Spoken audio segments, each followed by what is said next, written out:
O Zamis City Misamis Occidental, sa magtanong ka nato karong pinaagi sa Facebook page ug YouTube channel sa AONC. Kumusta may adlaw? Pizza 23 ng bulan sa Disyembre 2025.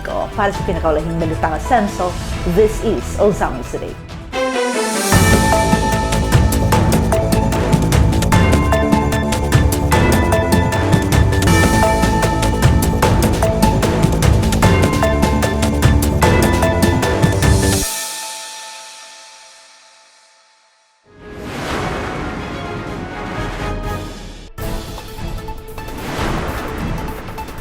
Pop Grantes, mas miri ang Pasko tungod sa pinaskuhang nadawat gikan sa Team Asenso. Talento, abilidad o sportsmanship sa kabatan-unan napakita sa Christmas Carol Singing Competition 2025 o CNHS giila nga kampyon. Usa ka gabi sa pasalamat o panagiusa kung ando nagpasidungog sa PNP sa Distrito 2. Public hearing sa pagpahamtang og buhis sa mga ambulant vendors gipay gayon. Lokal nga talento sa mga musikero napasundayag sa ikaduhang set sa Battle of the Bands. Sa police report, illegal nga delivery sa eksplosibo o druga napugnan sa PNP o SAMIS. Ikatulong higayon sa pag-abag sa pamilyang humawan kapin sa 34,000 pesos gisero pinaagi sa Asenso o SAMIS program. Dazil Humotikson, ania ang maritalye. OFOP grantees mas merry ang Pasko ay tungod sa pinaskuhang ay nadawat gikan sa Team Asenso. Ang good news ng report. Mas masadyaon ug mas makahuluganon ang Pasko alang sa libuan ka mga kabataang eskolar sa Tibok Misamis Occidental human malampuson ng ipahigayon ng Asenso Pamilya, One Family, One Professional Year-End Payout adlong Sabado, Disyembre 20, 2025 sa Bayfront Arena, Oroquieta City. Sa maong kalihukan, 3,389 ka mga OFOP grantees ang nakabenepisyo, 2,761 gikan sa Provincial Government of Misamis Occidental ug 623 gikan sa Ozamis City LGU. Para sa daghang mga pamilya, ang payout ay dili lang pinansyal nga tabang kundi simbolo sa paglaom o padayon nga suporta sa edukasyon sa ilang mga anak. Mitambong ug mapakita silang suporta ang mga lider sa probinsya ug syudad. Lagip si Vice Governor Rowena Gutierrez kauban mga board members nga nagrepresentar kang Governor Henry S. Waminal. Presente usab sila si kanunay Asenso Ozamis City Mayor Sam Norman Fuentes, Oroquieta City Mayor Lemuel Meric Acosta ug uban pang mga distinguished guests nga naghiusa sa usa ka selebrasyon nga puno sa pasalamat ug paglaom. Giaton ni OFOP Director of Office of the Provincial Planning and Development Coordinator kon OPPDC William Valles ang mensahe ni Governor Henry S. Waminal diin iyang gipasiugda ang mga kalampusan sa OFOP program gikan 2023 hangtod 2025. Lakip niini ang 998 ka mga graduates, 372 ka mga scholar nga karon employed na ug 42 ka mga board passers. Mga numero nga nagpakita nga ang edukasyon tinuod nga mo'y dalan padulong sa Asenso. From 2023 to 2025, the program has produced 998 graduates. Lapakan na itong mga graduates. With 372 already gainfully employed and counting. More recently, in the 2025, we proudly produced 42 board passers, composed of 19 nurses, while the rest include teachers, medical technologists, social workers, criminologists, civil engineers, psychologists, accountants, and a librarian. Gipadayag usab nga ang mga OFOP grantees adunay dakong papel sa padayon nga kalambuan sa probinsya. Giawag sila nga magtuon pag-ayo, magdamgo og dako, magpakabana sa komunidad ug magpuyo nga nakabase sa 5M's core values: matinahuron, matinud-anon, matinabangon, mahigugmaon ug maampuon. Kini nga mga bili nagiya sa vision sa Asenso Misamis Occidental, usa ka lalawigan nga malinawon, produktibo ug malipayon, pinaagi sa maayong panggobyerno ug kiniusang mga mithi. To our local practice, you are an essential part of this vision. Study well, dream big, be responsible, live by our 5M's core values. Be respectful, matinahon, honest, matinud-anon, helpful, matinabangon, loving, mahigugmaon, and prayerful, maampunon. Gidugang pa niya, Your dedication, discipline, and determination will define the true impact of the OPO program. You are not just beneficiaries, you are partners in this mission. Your success is the success of the OPO program. mo total sa 10,000 pesos ng educational cash allowance alang sa Nobyembre o Disyembre ang nadawat sa mga OFOP grantees sa probinsyal nga kagamhanan, samtang nakadawat usab ang mga OFOP grantees sa LGU Zamis ug 5 ka bulan nga monthly educational allowance nga nagkantidad og 25,000 pesos. Dugang pa ang food packs gikan sa provincial government nga mas nagpalipay pa sa ilang Pasko. Ang maong kalihukan bugos nga gisuportahan sa Team Asenso Administration nga gipanguluhan ni Governor Henry S. Waminal. Kauban si 1st District Representative Congressman Jason Almonte, 2nd District Representative Congressman Ando Waminal ug Asenso Pinoy Representative Attorney Indy Waminal. Usa kini kaligon nga pamatuod nga ang edukasyon nagpabiling prioridad. Isi pundasyon sa malungtaron ug padayong pag-asenso sa Misamis Occidental. Talento, abilidad ug sportsmanship sa kabatan-unan napakita sa Christmas Carol Singing Competition 2025. OCNHS giila nga kampiyon, gitutukan giatuan ni Leon medalya maong balita. Ania ang iyang report.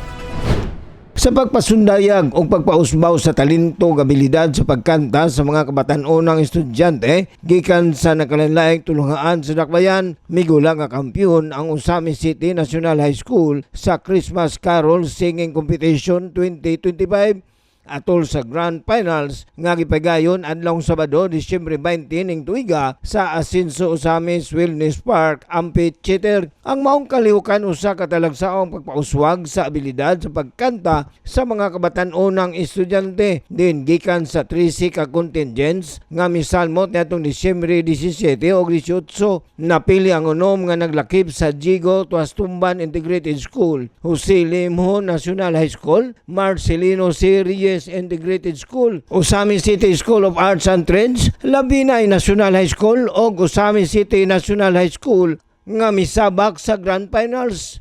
Sa iyang opening remarks, gipabot ni City Councilor Dinky Suizo, ang chairman sa Committee on Tourism, nga ang tinuod nga sukdanan sa kalampusan dili lamang makita sa pagdaog sa maong kompetisyon, kundi sa proseso sa pagpauswag sa kaugalingon, pagpakita sa sportsmanship o pagpalig-on sa kamaradire o panaghinigalaay tali sa mga kauban sa kompetisyon. It's never been a matter of winning. Dili kinahanglan nga makadaog ko, I made it to the finals. Ang pinaka-importante is no matter whether we win or we lose, it is how we play the game. Yun sa nato pag-improve o pag-develop atong kaugalingon, how did we promote camaraderie and friendship sa atong mga kauban o sa other competing groups. Mipabot usab og usa ka makapadasig nga mensahe si Mayor Sam Norman Go Puentes, pinaagi kang SK Federation President og City Councilor John Pel Duhay Lungsod, nga ang kanunay asenso Usamis Administration kanunay nagpaluyo og nagsuporta sa pagpalambo sa talento ug abilidad sa matag kabatan-unan sa dakbayan sa Usamis. Naata karon nagkatapok sa amphitheater aron sa ingon nga ato mapasundayag, mapapakita sa katawhan kung unsa kini ay ang inyong nga gipantaguhan nga talento. And with that, naa ang lokal nga pagamahanan sa syudad sa Usamis, headed by Mayor Sam Norman Go Fuentes, nga nagsuporta kanunay para natong mga kabataan. Nag-awag usab si Konsyal Dway Lungsod sa mga kabatan-unan nga padayunon ang ilang tumong og tinguha nga nagpakita og dakong ambag sa kahapsay ug kalinaw sa dakbayan alang sa kanunay nga pag-asenso sa syudad sa Usamis. E dako ang among pagtuo o pagsalig nga kitang karon nga naa diri nga mga kabataan, padayon ta sa tuang mga tumong og tinguha atong ipakita nga maghatag tagdakong ambag sa tuang kadilingban ug sa tuang syudad para sa kanunay padayon natong mamintinar ang atong kahapsay ug kalinaw sa tuang syudad aron sa ingon nga sa kanunay atong makabuot ang pag-asenso sa tuang syudad sa Usamis. Atol sa maong competition gipakita sa unom ka mga contingents ang ilang nagkadaiyang estilo sa pagkanta nga gi-evaluate base sa mga musunod nga criteria: voice quality 25%, musicality 25%, mastery 15%, staging 10%, costume 15% ug overall impact 10%. Ay pagbati, ilimatong for us,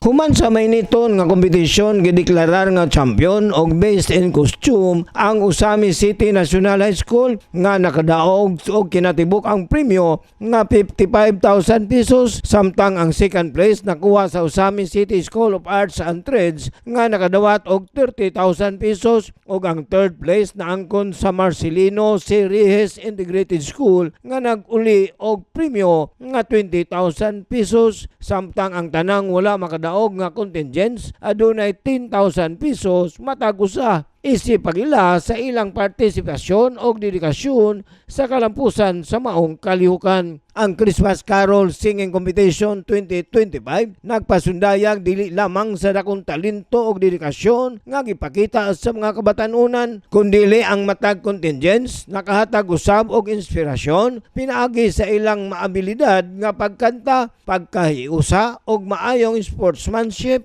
Nagpakita usab kini sa padayon nga suporta sa asenso Usamis Administration sa pagpalambo sa talento ug abilidad sa kabatanunan alang sa kanunayng pag-asenso sa dakbayan sa Usamis. Alang sa Usamis Today, ako si Leoncio Midani. Salamat yon siya sa kagabi sa pasalamat ug panaghiusa kung ando nagpasidungog sa PNP sa Distrito 2. Ania ang report.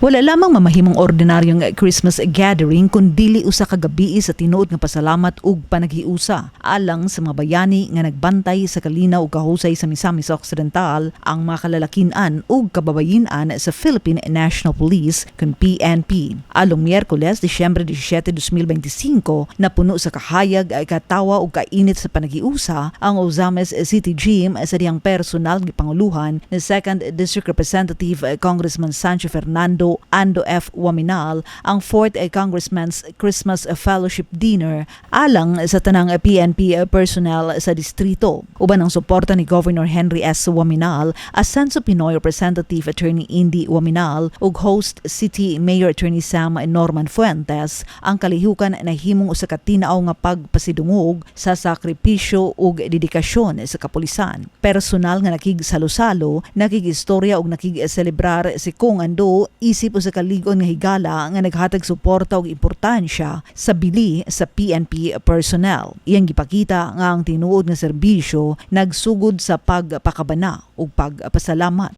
Kini nga itong gibuhat nga Christmas dinner, actually, we just want to show to you our appreciation of your service, not to us, but your service to the people of the 2nd District of Misamis Occidental. Mitambong usab sa maong kalihukan si Police Provincial Director Police Colonel Aaron Mandia. Uban naman Chief sa Police sa District 2, mga miyembro sa Maritime Police, 2nd Provincial Mobile Force Company, Highway Patrol Group, Airport Police, PNPA Class of 2007 ug ang mga kapulisan gikan sa nagkalain-lain nga mga city ug municipal police stations sa Distrito 2. Usa ka hulagway sa kusog nga panaghiusa sa PNP sa probinsya. Nagpakita usab silang suporta ang mga local chief executives, lakip na si Ozames City Mayor Attorney Sam Norman Fuentes, Mayor Esther Estanio sa Tudela, Mayor Edelio Luod sa Sinakaban, Mayor Bertuldo Moralion sa Don Victoriano, Mayor Ben Canama sa Tangub City ug Mayor Ricky Bulahan sa Bonifacio. Kauban ang mga miyembro sa Ozames City Council ug uban ang suporta ni Governor Henry o Kong Indi Waminal. Ang ilang presensya nagpamatuod sa lig-on nga kooperasyon tali sa lokal nga panguluhan ug law enforcement agencies. Sa iyang mensahe, mipadayag si Kong Ando sa iyang kinasing-kasing nga pasalamat. Kami mga elected officials, kami nga mga lideres din sa 2nd Distrito, mga mayores, si Governor, si Kong Indi, even si Kong Jason, si Mayor Sam, gusto na mo nga bisan lang in our own little ways makapakita mi sa amuang pasalamat o sa amuang appreciation kaninyong tanan. Gusto lang ko nga bisag sa isa ka tuig makapakaon ko ninyo inyong mabati kung giunsa pod mo paghigugma sa inyong congressman dinhi sa 2nd Distrito. Matag tuig, kini nga Christmas Fellowship Dinner nahimong personal nga paagi ni Congressman Ando Waminal sa pagpasidungog sa PNP isip mga tigpanalipod sa katawhan ug makauban sa pagtukod og malinawon ug progresibong komunidad. Ang iyang padayon nga suporta sa kapulisan nagpakita sa iyang tinuod nga dedikasyon sa kaluwasan, kalambuan ug kaayuhan sa matag misamisnon. Ug labaw pa sa usa ka holiday celebration, ang kalihukan nagpahinumdum sa ligon nga partnership tali sa lokal nga pamunuan sa Team Ascenso ug sa PNP. Nagkayusa sa serbisyo ug responsibilidad, padayon nilang ginabuhat ang usa ka mas luwas ug mas hayag nga kaugmaon para sa Ascenso 2nd Distrito, Ascenso, Misamis Occidental. Public hearing sa pagpahamtang og buhis sa mga ambulant vendors, gipahigayon may report si Donnie Dicena. Laing public hearing na usab ang napahigayon sa City Council ni atong Disyembre 18. Ang nasangpit nga public hearing may labot kini sa proposed ordinance o sugyot balaodnon nga mopahamtang og buhis sa mga ambulant vendors o mga peddler pinagi sa pag-issue og business permit. Si Majority Floor Leader Attorney Mars Tapayan ang nahimong chairman sa public hearing. Committee members, mga department heads sa mga concerned local offices sama sa City Treasurer's Office, BPLO, City Legal Council, DILG, mga barangay official o grupo sa mga gagmayng negosyante. Gipasabot sa chairman nga ang katuyuan sa pagpahamtang og business permit sa mga tindahan nga dili stationary aron legal o gawasnon nga mohimo sa ilang negosyo o panginabuhi sa bisan asang bahin sa mga barangay sa Ozamis. Kung hingpit nang mabalaod ang maong proposed ordinance, kini dili lang sa mga ambulant vendor sa Ozamis, apan lakip na sa mga gagmayng negosyante gikan sa mga silingang lokalidad o probinsya. Sama sa mga sari-sari store o guban pang mga stationary store, ang gross sales gihapon ang basihan sa ipahamtang nga buhis o mahimong bayran quarterly o yearly. Gipasidanan usab sa konseho ang mga punong barangay nga kun moepekto na ang sugyot balaodnon, kinahanglang mag-amping sa pagpabayad og arkabala sa mga ambulant vendors. Gihatagan gihapon og katungod ang mga barangay nga mo-issue og ticket sa mga ambulant vendors nga mobaligya o mo-display sa ilang mga barangay. Apan sa minimal lang kantidad, kinahanglang adunay na aprobahang ordinansa. Sa ipahigayong regular session og mga adlaw Disyembre 23, sagupuna ang mga natuki sa public hearing, labi na ang mga probisyon nga gikorihian o gidugang alang sa posibleng pag-aprobar sa first reading. Normally 2% per annum, free to, zero. Now, si ambulant vendor nga temporary, walay location, walay building, nga magsuri-suroy lang siya. Dayon, iyaharang gani, ibutang ta 50,000, below ra dyan iyang tibuok tuig nga pwede mag-gross. Ato noong paninglan og 825 pesos. So ako lang i-clarify with our City Legal Officer Office, Mr. Chair, kung dako, wala na ganang urag hayahay ang mga permanent, pero looy ang mga temporary, kinagbayad na sa 825 kaysa katong ato ang ordinansa nga di mabayaran og business taxes, mabayad po sila regulatory taxes, garbage, uban pa. So na siya permanente. Kaning ato ang vendors na sila fees nga regulatory, kato apply sila. No? Kaya ito ordinansa sa unang i-file nga pagtabang to sa mga gagamay nga vendors sa barangay, fix sila nga maligay. Gamay kalendarya o gamay retail, gamay ang kapital, so di pa mayroon og tax. So malukat ibog basement. Kung malukat ka, you have to pay the regulatory fees sa mas garbage o ban pa. Clarified? so dili di siya kuan, Mr. Chair, nga patas ra gihapon ang kuan, ang standing kay like basig makaingon sila ba nga ambulant na noon na nagbayad na noon wag katunong mga gagmay sa sari-sari store wala na gibayad, so at least patas, although zero pero naay mandatory regulating fees, while kining ambulant katurang mag-base ra sa ilang gross for the whole year minimum. Thank you. Patas na lang kay paman apply ang ordinansa, pwede mo apply lahi ang treatment, pero ma-apply sa ordinansa pareho. Alang sa Usamis Today, Adolfo Pisina report.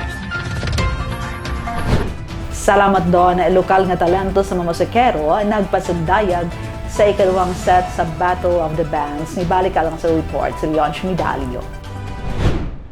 Bisan pa sa pag-ulan nga nasinati sa dakbayan sa Usamis, napuno sa madasigon o kusog nga tugtog sa nagariyang banda ang Asenso Usamis Wellness Park Amphitheater adlong Domingo, Disyembre 21 ning tuiga sa diyang ang ikaduhang set sa performers sa Asenso Usamis Battle of the Bands gikan sa Misamis Occidental o kasikbit nga mga probinsya, may pakitang gila sa entablado o sa mga mananaw sa ilang talagsaong tuno o kusog nga performance. Ang ikaduhang set sa mga performers o musikero naglakip sa Infinitum, Prangscam, Oxban, Batang Kalye, Vandalism o Melodia. Kay numduman nga natong Disyembre 8 ning tuiga, una nang mipakita sa ilang kahanas o klase-klaseng estilo sa tugtog ang unom ka mga banda sa unang batch of performers, apan ang gideklarar nga top 3 nga mopadayon o mo-compete sa finals nga ipahigayon karong umaabot Disyembre 28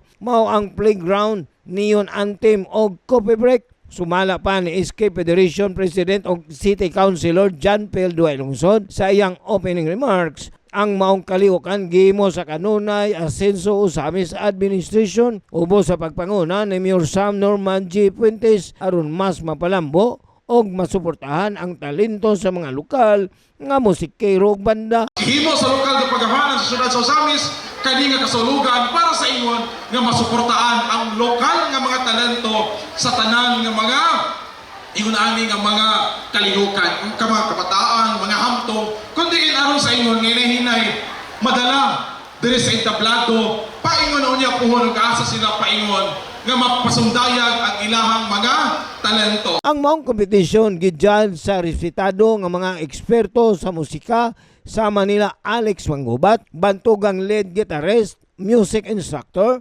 composer o arranger Kit Ayan Cotales, music director nga dunay training sa choral pedagogy og miyembro sa Asian Masters Choral Class 2017 og si Jonel Guangco, Education Program Supervisor sa MAPI og aktibong tingpalambo sa Music Education. Og ang matag performances sa unom ka mga performers gibase sa mga musunod nga kriteria: musicality 40%, performance 25%, voice quality 35%.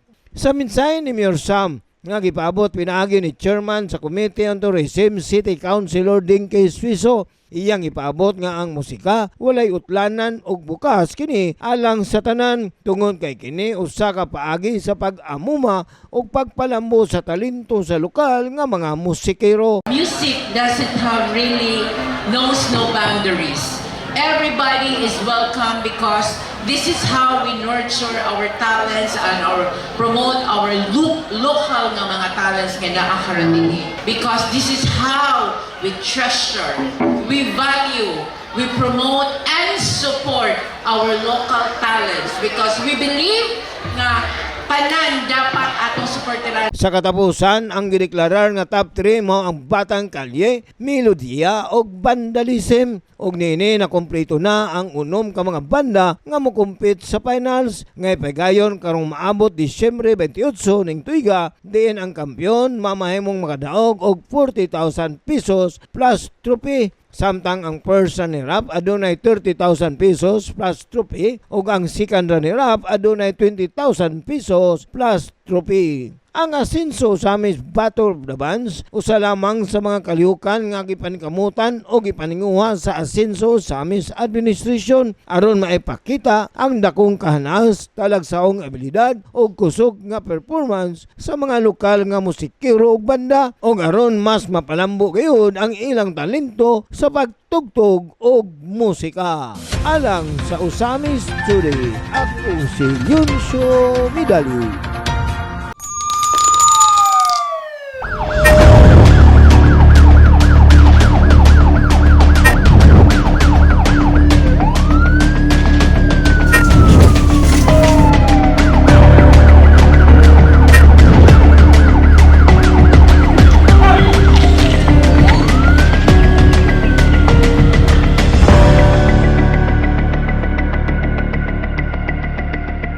Sa police report, illegal nga delivery sa eksplosibo ug droga na pugnan sa PNP Ozamis. Ani ang report ni Glenn Ray Roluna.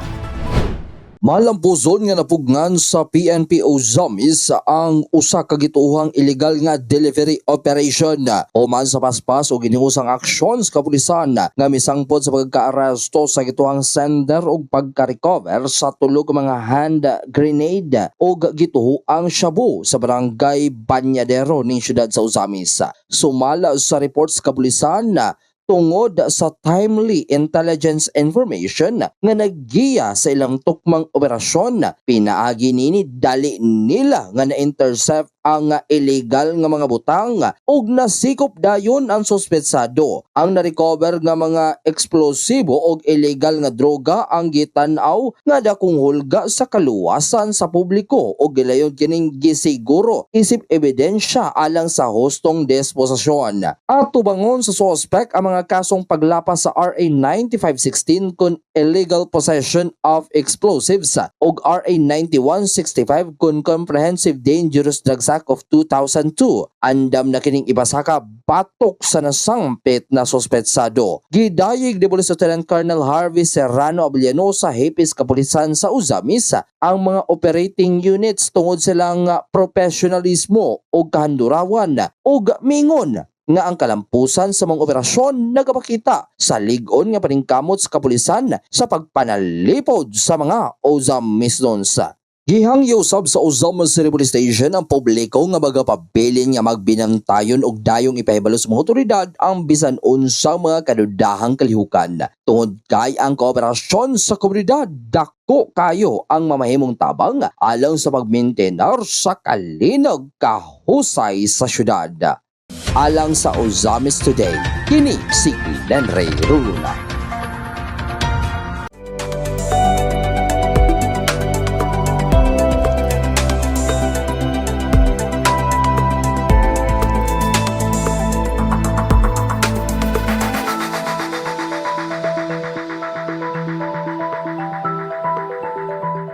Ikatulong higayon sa pag-abag sa pamilyang Humawan, kapin 34,000 pesos gi-zero pinaagi sa Asenso Ozamis program. Ani ang report ni Angela Kirante. Si Nanay Ana Maria L. Barahana Sumawan, 58 anyos, ug lumulupyo sa barangay Bongbong ning Dakbayan sa Uzames sa ikatulong higayon, midangop pag-usab sa buhatan sa Asenso Uzames Administration aron mangayo og tabang alang sa iyang 54 anyos nga bana nga si Tatay Diodelito Humawan nga na-admit sa hospital tungod sa balik-balik nga hilanat niini. Si Ana Maria Elba Raganas Humawan, taga Puro 4, Bongbong, Osamis City. Na ako diri nangayo og tabang sa Asenso Pinoy og dili lang kay kanina higayon. Bali 3 times na namo na-avail ang 0. Kani pud akong bana, yung lanat ato balik-balik na 1 week kapi na din takigan, din kanang hanguson siya ba? Pagsaysay pa ni Nanay Maria, kabahin sa gibating balatian sa iyang bana sa dihang wala pa niya kini madala sa hospital. Moto akong dalag hospital kay di siya nireklamo naman siya, driver mo siya motor go din itagbo sa pantalan din siya nga kinigina ko makaya ihatod ko hospital kay lain kay kung paminaw din hadlok ko lisod pod o bana bina nimo. Si Tatay Diodelito dali dayon niyang gidala sa Misamis University Medical Center kon MUMC, diin siya na diagnose nga adunay interstitial pneumonia ug hyperactive airway disease. Rason nga ang ilang kinatibok ang exist bill miabot og 34,342 pesos and 37 centavos. Apan hingpit kini nga zero balance pinaagi sa Asenso Uzames Free Hospitalization Program. Busa dako gayud ang pasalamat ni Nanay Ana Marie kay matud pa niya nga kung wala ang maong programa sa Team Asenso, lisod kaayo alang sa ilang pamilya ang pagbayad sa maong kantidad. Abot iyang bill nga nasa exist nga 34,000 nga kaloy sa Ginoo na 0 jud. Oo din. Dako kay kog pasalamat kay kanang nang pras namo nga kanang kuan lang mga dili malingon nga kuan pero mga ubos ra gyud kayong kahimtang ma'am lugos jud mi maka kung wala pa ning Asenso Pinoy nga programa dili jud mi makatilaw ng mga private hospital. Pagkaklaro tinuod lang gyud kay wala magid niya ng mga kantidara ma'am, ultimo gali kon maglisod ng galit ta pamasahe lang atong ospital sa pa sa ibayad. Niini gipabot usab niya ang iyang kinasing-kasing nga pasalamat ngadto sa mga lideres sa probinsya, ilabi na sa pagpanguna ni very hardworking Governor Henry S. Waminal, ingon man sa duha ka mga kongresista nga sila Kong Segundo Sancho Fernando Ando F. Waminal ug Kong Asenso, Attorney Henry Indy F. Waminal Jr. Lakip na ni Mayor Sam Norman G. Fuentes tungod sa ilang padayon nga pagpaningkamot aron magpadayon ang maong programa nga dakong nakaabag sa mga katawhang misamisnon. Din ako kay pasalamat ni Gobernador Henry S. Waminal sa iyang makugihon usab nga mga anak si Congressman Ando Waminal uban sa to ang party list nga si Asenso Pinoy si Congressman Andy Waminal og ni Mayor Sam Fuentes nga hinaot ko nga magpadayon ang inyong mga programa Gob, Kong, Mayor, aron daghan pang mga matabangan ninyong mga kabos nga sama namo nga magmalaw tayon gyud tanan unta padayon kita sa paglambo Asenso. Alang sa Uzames Today, ako si Angela May Quirante. Salamat me ang Uzames Today atod kanaton nga serbisyo publiko sa kanunay Asenso Uzames Administration pinaagi sa Asenso Uzames News Channel ubos sa pagdumalan Mayor Attorney Sam Norman G. Fuentes. Alang sa dugang impormasyon, please like our official Facebook pages, Sam Norman Fuentes, Attorney Indy Waminal, Kong Ando Waminal, ug Asenso Uzames News Channel. And please subscribe to the official AONC YouTube channel. Sa ngalan sa kinatibukang AONC team, Leoncio Medalio, Adoni Dicena, June Purgatorio, Ares Carpio, Kim Etangaro, Macuchil Malinis, Mary Malody Reyes, Angela Me Quirante, Mary Ann Lumapas, Xander Dalido, si Glenn Ray Ruluna sa Misamis News Network. Ako si Dazen Motikson. Daghang salamat. Kanunay Asenso Uzames, padayon Asenso Segundo Distrito, Asenso Misamis Occidental, Asenso Pinoy. Gikan ka na ni sa Asenso Uzames News Channel. Merry Christmas! Ho, ho, ho! Merry Christmas!